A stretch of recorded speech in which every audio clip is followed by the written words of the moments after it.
Welcome today. We are going to talk today about self-love, and I'm going to bring in a message direct from Spirit, from Solara, which is the harmonic union of Alpha and Omega in one voice. So that's pretty exciting for today. Before I get to that, let me just remind you that coming up on November 1st, which is 11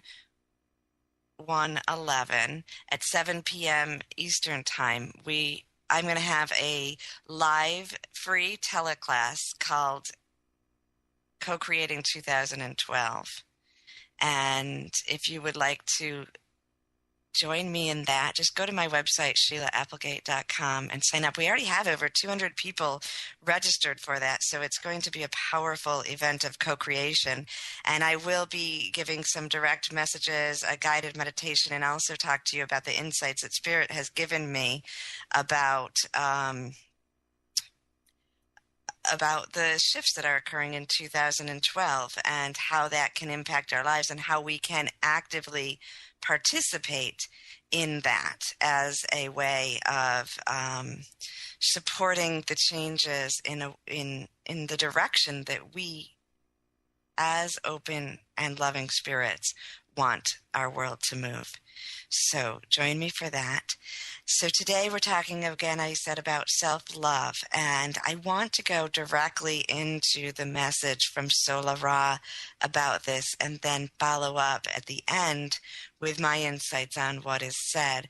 But I just want to emphasize the importance of self-love, and I think that sometimes this is part of the journey that many people overlook. And as long as we are putting our energy outward and seeing God or Creator or whatever words we use for the supreme energy of all that is, but whenever we put that outside of ourselves, we are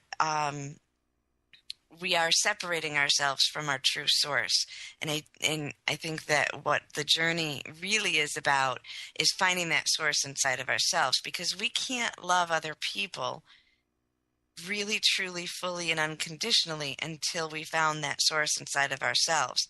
True unconditional love requires us to look at ourselves, to accept ourselves, to look at all aspects of ourselves. And for some people who have the belief system of extended lives, that can mean going through many, many lifetimes and exploring and accepting aspects of ourselves that maybe we didn't want to bring into our consciousness as we evolve.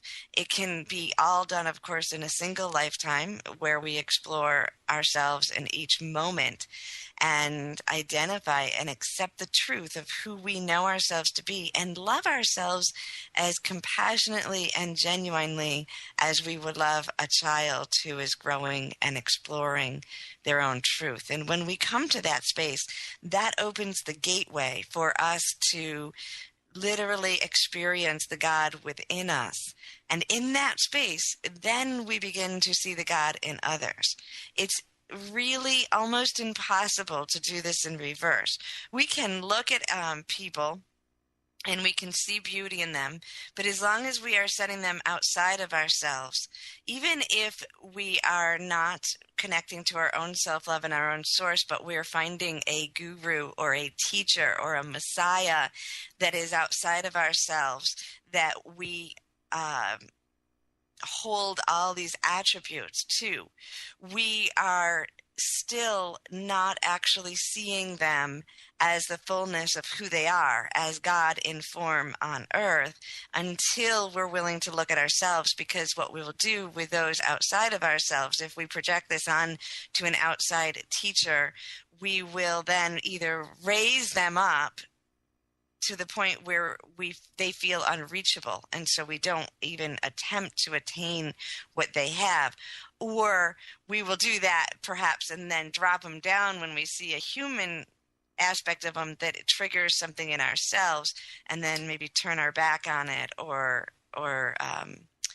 drop them off the pedestal, but not be able to integrate that human aspect. So going within is actually going to help you to love not only the people in your lives, but those teachers, those messiahs, those gurus, whether they are from ancient times, the peacemaker, Jesus, Buddha, Dalai Lama, or in perfect harmony with now, whether they're your teacher in church, your preacher, or somebody that you look up to.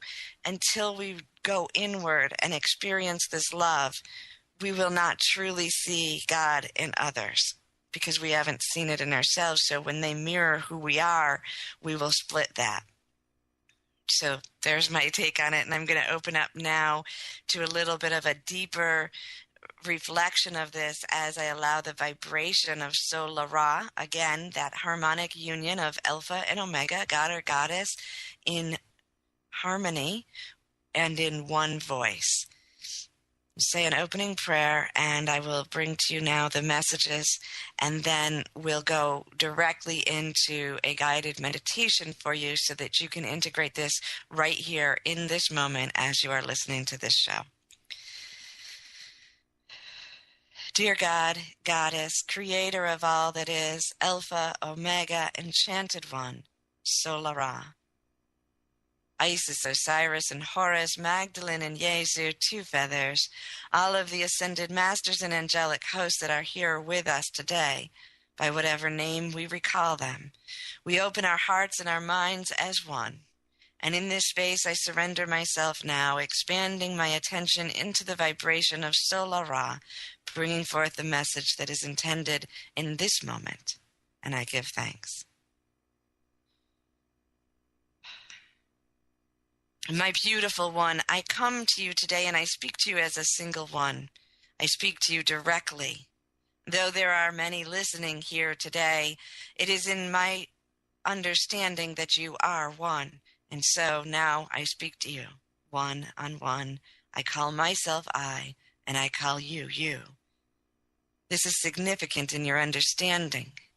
For we too are one. Everyone listening, everyone on this earth is one. More and more people are waking up to this consciousness. Scientists are now describing this so the mind can support what the heart knows. You have looked outside of yourself for so long. You have looked in the reflection of others, seeking that which you desire to know within your heart. And as long as you do this, you will not find what you seek. For you are projecting your thoughts outward, and they are being returned to you in a mirror of separation.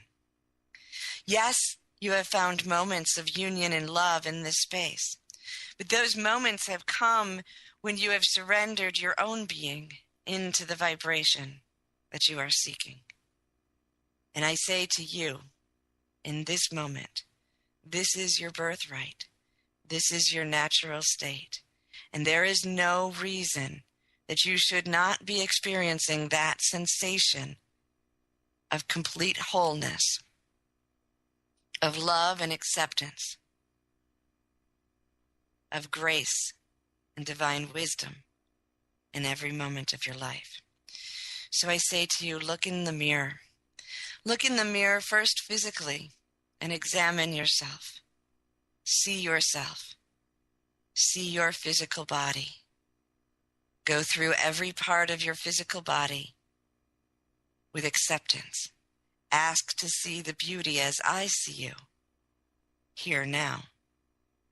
For every aspect of your body is sacred and beautiful. And then I ask you to look in a mirror of emotions. Go into a journey within yourself. And perhaps we will do that here today. The vision I see as I speak of this is for you to go into your own sacred garden that is in your mind's eye. Some would call your imagination or your sacred quiet place. Imagine yourself going into your own sacred garden and coming upon a flowing river. Look into that river and see your reflection. And as you see your reflection, Allow yourself to experience both the beautiful aspects of yourself. Sometimes those moments where you have shined brighter than you can imagine are as difficult to look at as those moments where you dimmed yourself so low that you could barely see your light. When you look at yourself in this mirror, the mirror of the flowing water, you will find the perfection, for you will look not only with the eyes of your soul on earth, but with the eyes of your ascended soul, which already is. We will mirror back for you the beauty and the perfection of all that has occurred in your life. You have created the most perfect sacred journey. Everything that you have done up until this point has been correct and divine. And I pause for you to accept that, because I can hear you saying, but how can that be true? I have hurt people. I have made choices that I do not like now. And I say to you, so you have grown, so you have learned, and the collective has expanded itself beyond its understanding. For when you truly enter oneness, you will recall that you never harmed anyone. It is impossible to harm in the oneness. Breathe in. Take this in, because I know that it is difficult. But it is a lesson that I call you on now, and I ask you to accept. Because as long as you believe that you have harmed others or that you are capable of harming others, you will split yourself from the oneness. You will not create at the level that you are capable of. You will not align and open your power because you will be afraid of your power, afraid that you could misuse it. Perhaps that you already have. But it is impossible. And I call you on this again because I can hear the emotion rumbling inside of your solar plexus. Because if you accept this, then you have to accept all people in this world. You have to accept all energies, even those that you have called demons. And I am not saying that you want to continue to vibrate in a level that does not feel loving. I'm not saying that you want to continue to create lessons that are difficult for others and for yourself. But I am saying that when you accept even your deepest shadows, you will be capable of loving unconditionally and without exception. This is the message that the prophets who have come before you have brought. I note for you now the peacemaker of the Iroquois nations. No matter what happened, the response was love. No matter how violent or warring the tribes were, the response was love and acceptance. I note for you now the one that you know as Jesus. No matter what occurred, there was no judgment. There was only love. Both of these beings and so many others did the work and the journey of going within, of accepting themselves, even their human aspects. And it was in this space that they were capable of loving all beings unconditionally and without exception. It is your ego that flares up and says this is not possible, because if I love people unconditionally and without exception, then this world will create havoc, that the evil will rule, that the wars will expand. And I say to you, no, this is the opposite. In this space, there will be no resistance. You will add to the co-creation of global oneness, global love, and global understanding. Never before has the energy supported you in this more than it does now. Never before have you been more responsible for your actions than you are now. It is time to look within, to find the beauty and the perfection of yourself, and to reflect that into the world. And so it is. In this space, we ask that you close your eyes now. Find a comfortable position and take a deep breath in. And then release. Breathe in love and release forgiveness. Breathe in hope and release passion. Continue to breathe deeply and rhythmically as you feel your mind and body becoming more and more relaxed. All distracting thoughts float away like puffy white clouds in a bright blue sky.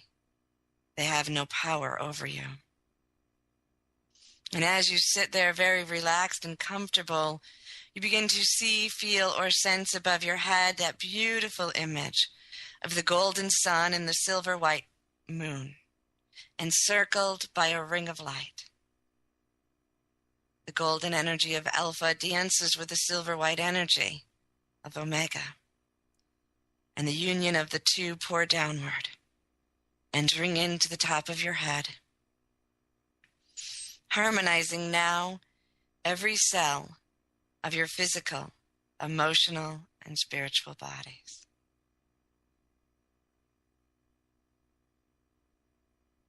Moves into your eye, your third eye, that you will see only the truth.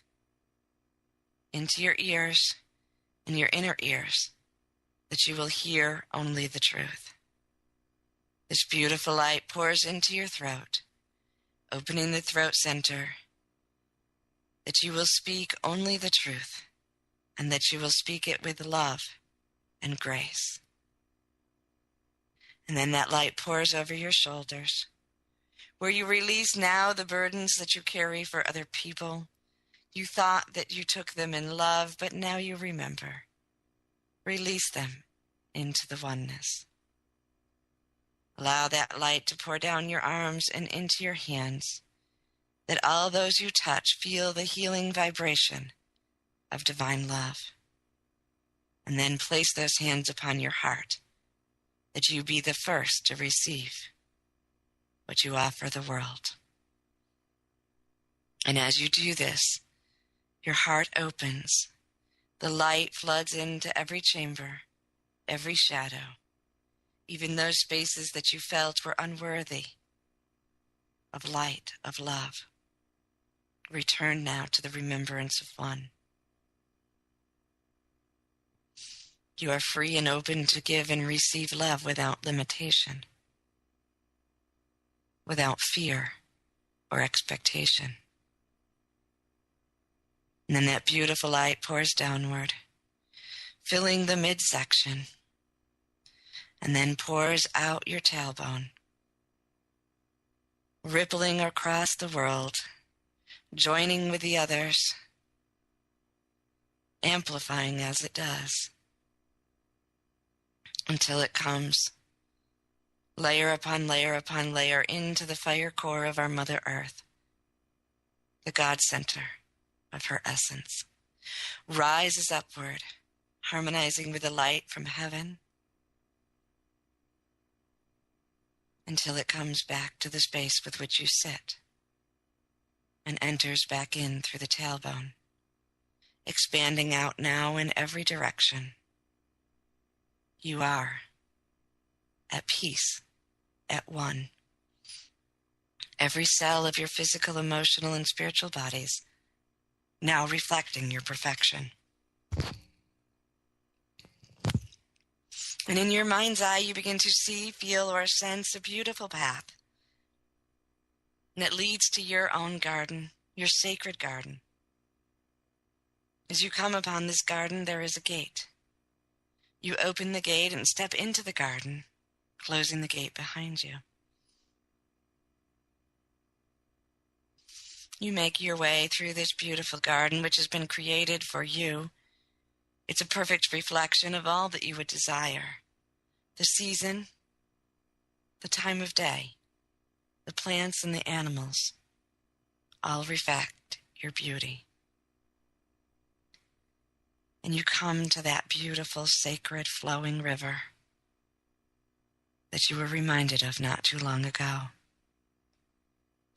And as you lean down upon that river, you cup your hands and you pour the water over you.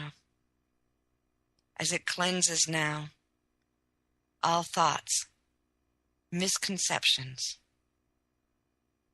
paradigms and patterns that no longer serve you. And as you look into that water, you now see your perfect reflection. Allow yourself first to see your beauty. Allow yourself to accept that beauty.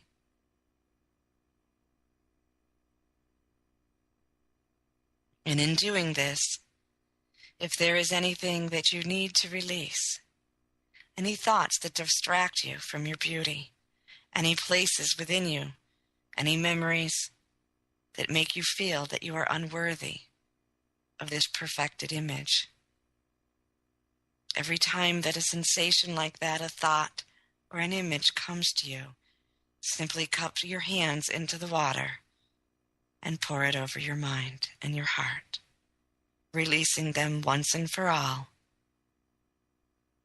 True forgiveness, as you accept that everything that has occurred in your life is perfect and given for you, for this exact moment in time in which you would step into the space of remembrance and reflect God's love and purity and oneness on earth. You may come back to this place as often as you like until you truly remember the love. And in this space, you will see this reflecting in your own earth world. You will start to do things that are loving for you. You will know yourself more, and you will take choices that support your inner being. You can move between that exercise in your daily life, being conscious and aware of loving yourself as you would love another. And you can integrate that with coming back into your garden until you fully remember, and that the only reflection you see is the perfect reflection of God on earth. Knowing that you can come here at any time, you give thanks. And you stand up and you walk back through that garden, feeling the vibrance, the beauty, the self-love and acceptance. And as you step out of the gate, closing the gate behind you, you can feel every cell of your body rejuvenated with the love and remembrance of who you are. Your consciousness goes back to the beautiful pillar of gold and silver light that moves from the heavens into the core of Mother Earth. You are within that, the bridge between the two, the conduit of union. You take a deep breath in, and as you release, you open your eyes, ready to continue your day, reflecting this beauty on earth, remembering that there is no greater gift than to stay in this space as you walk among the earth, the physical, the people, the plants, and the animals. I give thanks to all the beings of light that have guided us here today for the messages that have come through and for the remembrance of all that we are. Welcome back, everyone. It was a beautiful journey that I enjoyed right along with you. And I hope that you know that this is the truth, and that when I take you into a guided meditation like that, and we've spoken about this before, that there is a vibration that we hold when we all come together and we support each other as one. And as we do this, we remember within ourselves and outside of ourselves that which we truly are. All that happens in those guided meditations absolutely does occur. You don't have to then go out and fix and try to create what you have just created. what you do in your daily life as you move beyond that into the realm of the physical, or the illusion, as some people would like to call it, is to simply remember that, and to simply remind yourself in every moment to act from that space, to give yourself that same forgiveness, that same understanding. Because like I said in the beginning, when you do that for yourself, you are then capable of doing it for others. And this is the journey. And some people think that it sounds very selfish or egotistical when we do this, when we look within ourselves, when we claim our power and our beauty, when we really believe that we are God on earth. But it is actually the opposite of that. It is the oneness that allows us to go in and to truly love ourselves so that we can love others, so that we can see that we are all one, and that we can expand that beauty and we can draw it to us. It is the oneness. It is the opposite of what we have perceived ego as, when we claim our full power on earth, when we take away our wounds, when we release them and we accept all that we are, when we stand in our most vibrant light and reflect that to others, not saying that I am better than you, but look at who I am and see who you are. That is the greatest gift that we can offer. And when we are dimming our light, when we are reducing ourselves with lack of self-love or unforgiveness for ourselves, we are not serving in our greatest form. And this is the time now to serve. And we are ready to do this. And you are ready to do this. And so we go forth and we share that with others. Shine bright this week. Enjoy. Find joy in all that you do, because in that space you will shine your brightest.